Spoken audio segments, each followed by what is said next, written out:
Hey everyone, today is a very special episode of the Psychology Podcast. A few nights ago, the legendary psychiatrist Dr. Temkin Beck passed away peacefully in his sleep at the age of 100 years old. Tim, as his friends and family affectionately called him, lived an exemplary, full life well lived. Personally, he was a dear mentor and friend of mine. I used to live in the building next door to him in Philadelphia, and we'd have tuna sandwiches together on Sundays at his place and have all sorts of discussions, including discussions about humanistic psychology and how to treat patients as humans first. He was always so encouraging of my work, and I enjoyed our discussions about his life and work immensely. I will miss his amazing bow tie, our fist bumps together, and his sharp mind, which lasted all the way until the end.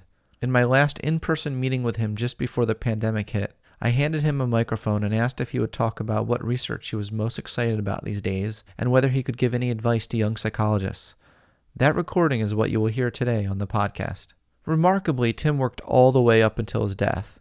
To many, he is most known for his work in cognitive behavioral therapy, which is a time-sensitive, structured, present-oriented psychotherapy that has been scientifically tested and found to be effective in more than 2,000 studies for the treatment of many different health and mental health conditions. When implemented correctly, CBT can help individuals get better and stay better. Not many people know this, though, but Tim's work was much more than the seminal work he did pioneering CBT.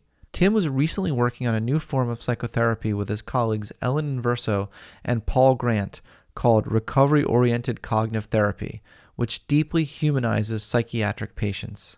Guided by Tim's cognitive model, Recovery-Oriented Cognitive Therapy is an evidence-based practice that provides concrete, actionable steps to promote recovery and resiliency. Originally developed to empower individuals given a diagnosis of schizophrenia, Recovery-Oriented Cognitive Therapy applies broadly to individuals experiencing extensive behavioral, social, and physical health challenges. It is a highly collaborative, person-centered, and strengths-based approach, as it focuses on developing and strengthening positive beliefs of purpose, hope, efficacy, empowerment, and belonging. The approach is specifically formulated and effective for individuals who have a history of feeling disconnected and distrustful of service providers, who are not help-seeking, or who experience challenges that impede action towards aspirations. The reach of recovery-oriented cognitive therapy extends to mental health professionals across all disciplines, families and loved ones, and peers with lived experience.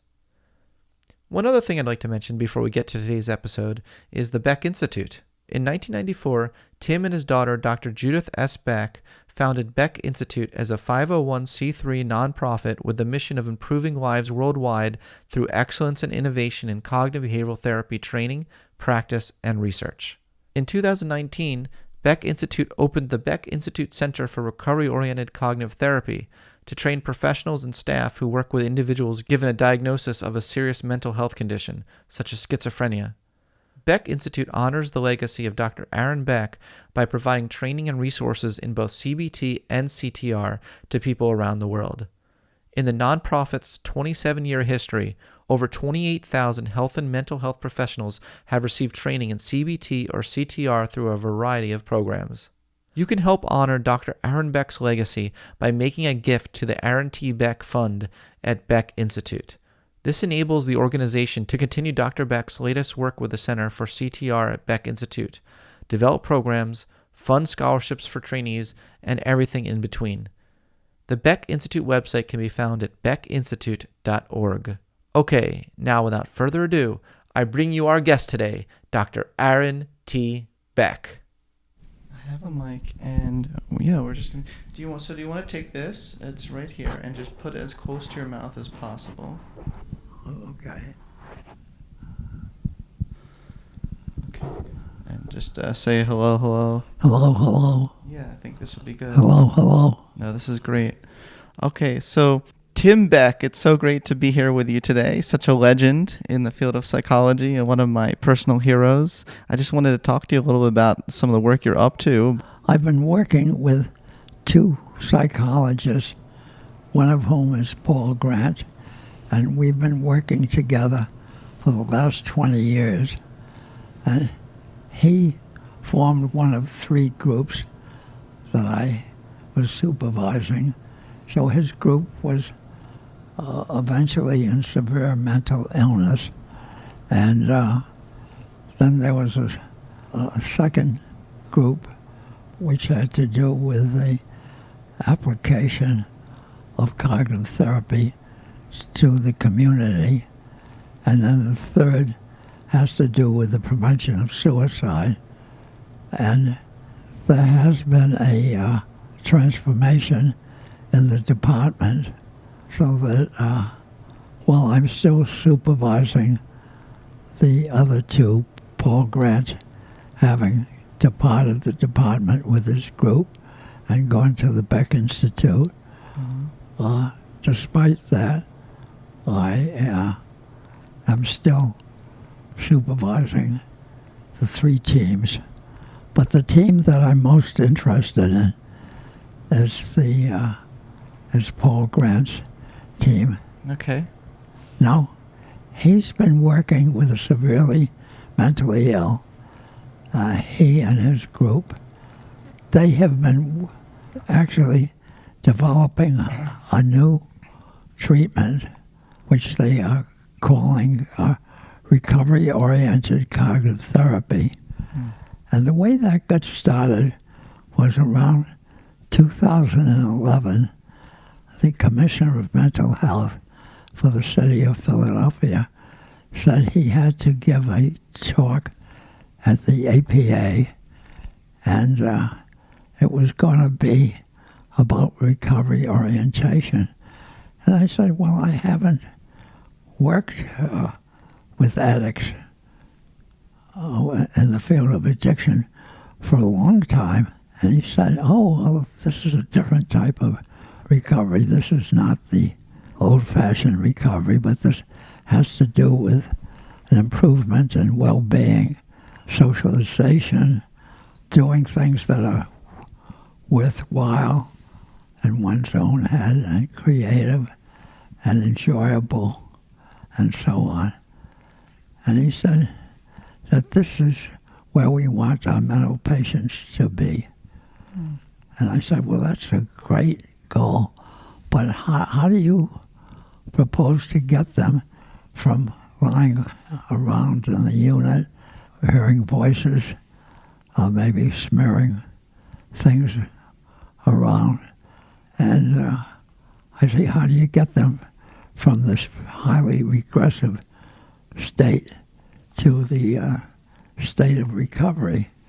And he said, well, that's your job. So I said, okay. So that was a challenge. That's a challenge. So ever since then, we've been working with mental patients, and we have gradually developed a treatment which is based on the recovery being the outcome of the treatment. But of course, the treatment itself involves much more than just having an outcome. And so we had written a book and had a contract on evidence-based therapy for the mentally ill around 2012. The book was finished, but it was not recovery-oriented. It was like the old-fashioned cognitive therapy. And then Paul, and then one of his students, who now became his associate, worked on writing up a new book. And this new book has been completed, and it's in the hands of the publisher right now. And this new book describes in detail just what the therapy is like. And so this is the idea of the therapy. You first try to find out what the person's aspirations are. I love that. And you go over it and over their aspirations and how they would feel about meeting their aspirations. And when they really have their aspirations fixed in their own mind, their motivation to reach that area becomes increased. And the next thing that we do is we try to find out what the individual's sweet spot is. So every individual that we've had has something that he's really good at, something that they have done in the past, and we find that they're actually doing it in the present, but it has gone unrecorded.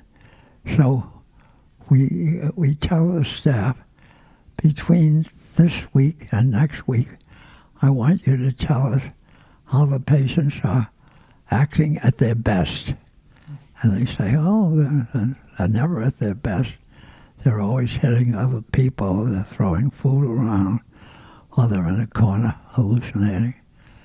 So we say, okay, well, just keep your eye open. And then we found out that in a unit of 14 patients, they're all 14 had an experience at their best when they seemed to be completely normal. And so this was the key thing. And so one person would be teaching dancing to some of the other patients. Another one would be drawing pictures of the patients. Another person was making a souffle for them. And the interesting thing is when they are in their sweet spot, then they seem particularly normal. And actually, Paul has objected to the word normal. I was going to ask. And so we use the word adaptive. Adaptive. So they are adapting totally to this.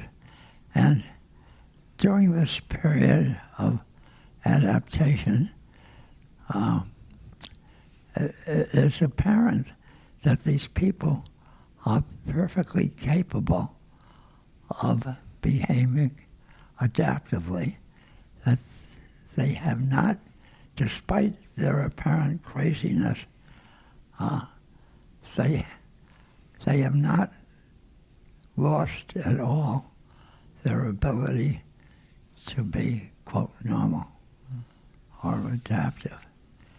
So my task a few weeks ago, about 3 or 4 weeks ago, was to write a paper explaining the adaptiveness of these people.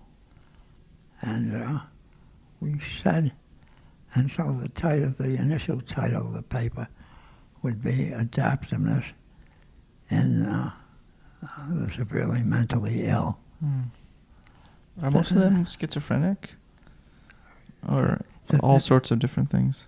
Well, so there are only 2 categories of patients. Those who are diagnosed as schizophrenic. Okay. And they are hearing voices and they're delusional. Okay. The other type that go in are in the hospital because they are assaultive, and this is uncontrollable on the outside. I see. So they're assaultive or self-injurious. And so in the self-injurious, they swallow hard objects like forks and knives.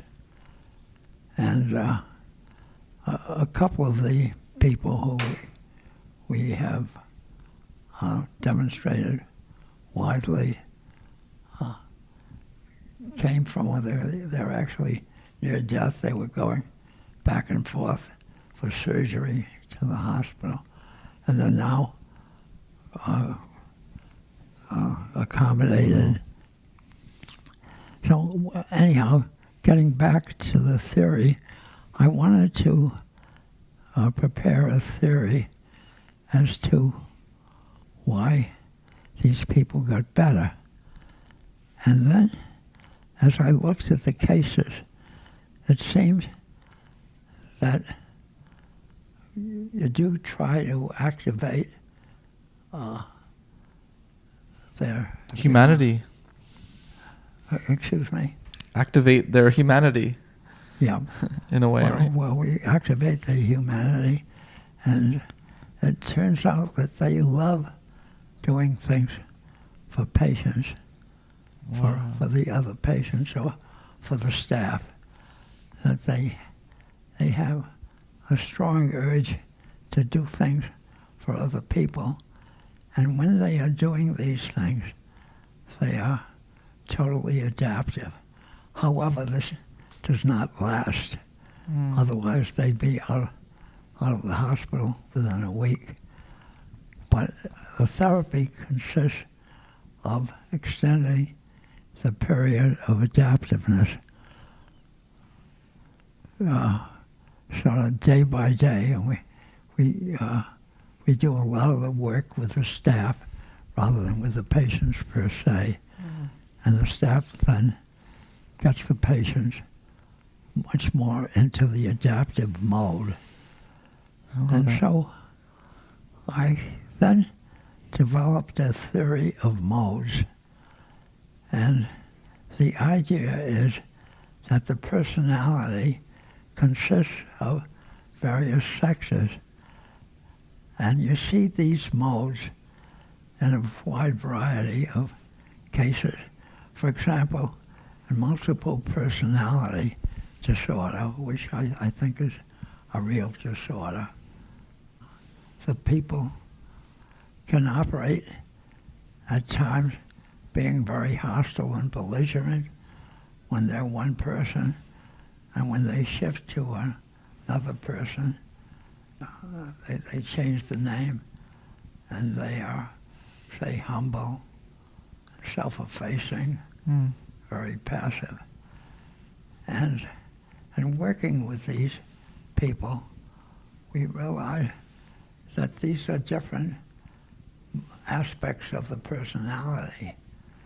And this is something that we've labeled modes. And the mental patients are perfectly capable of getting into an adaptive mode. Then try to provide opportunities for them to remain in this mode. So the next step in my theorizing is I think of what is the function of personality, and these modes seem to be very adaptive, and the modes are different sexes of the personality. So my next step was I came to the conclusion that the function of personality in general is adaptation. But the function, but the people, because of their constructions of things, are in maladaptive modes.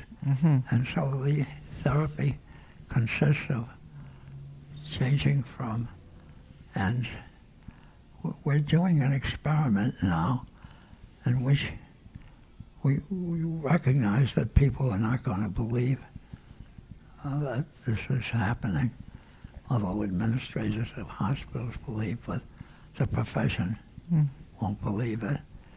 So we purchased a headset, and the headset measures the EEG. And we put the headset on when they're at their worst, and then when they're solidly in the adaptive mode. And already we see that there's a change. There's a different part of the brain is activated when they're in the adaptive mode. Wow. That's huge. So that is terrific. And so that's the subject of our paper. So we can't wait to read it. Yeah, and I would appreciate your feedback. Paul had a number of very good suggestions for the paper. I was using words like normal and so on. He says that's too loaded an expression, and a lot of people will reject the use of the word normal. I think so, yeah. So we use the word adaptive. I like adaptive. Or and we say, constructive. Yeah. right. So when they're doing constructive things, they're in the adaptive mode. Yes. And so my very latest has to do with looking back at how the original therapy depicted itself and how our new therapy is self-depicting, and also the third type of therapy, which has to do with breathing exercises or distancing oneself or something that's called metacognition. So I think that the therapy that we're doing with the hospital inpatients is inevitable because they are not capable of the type of discussions that were part and parcel of the original therapy. So we can call the new therapy recovery-oriented therapy, or we can call it by the fact that people become better adjusted. So that's one type of therapy. The original therapy was based mostly on the individual's distortions and the negative biases about their experiences.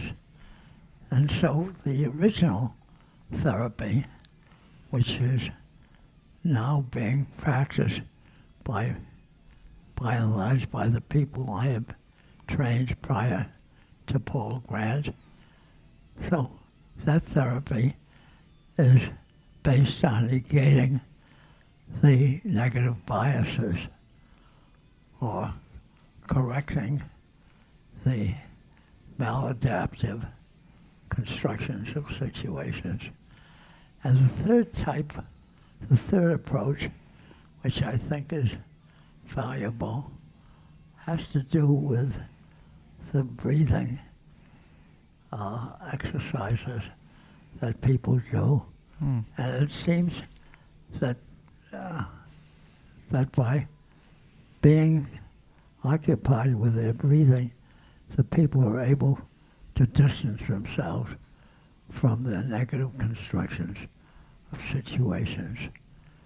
So I'm therefore promoting the idea of 3 therapies. And we don't know as yet what the application of the initial therapy was.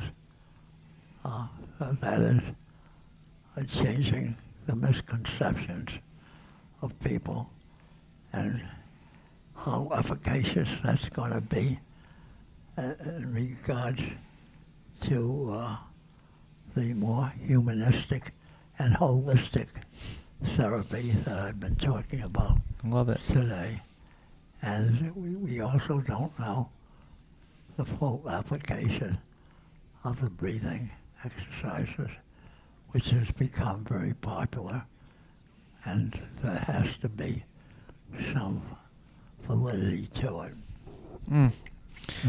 So that's it. That's all I know. You know what? That's not all. That's not all you know. I just want to say something about the humanistic approach you're taking. When you started your career, you were influenced by some of the humanistic psychologists, right? Like Abraham Maslow and Karen Horney and various folks. You told me that they Carl Rogers, they had an impact on you, right? Well, they did, but the structure of my therapy was more in correcting the negative, right, rather than accentuating the positive. Right, but it sounds like now you've really kind of come full circle in a way. Yeah. Yeah, I've come full cycle. Yeah. As far as the severe inpatients, but we still have to see where the three approaches have an application. Sure. Right. You're such a treasure. And, I just wonder if you have any advice to any young psychologists that want to make an impact in the world such as you have. So I can't look back to the impact and what I did to make that impact.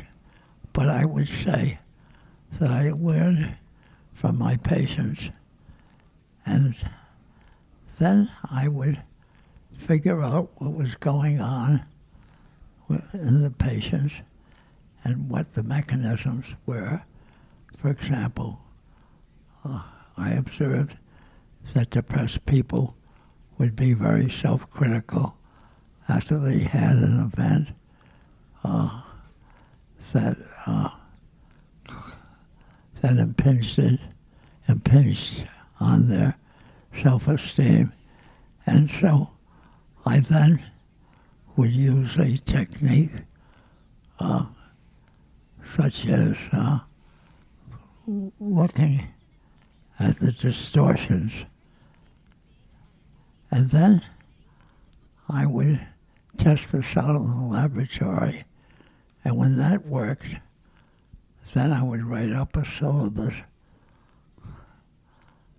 And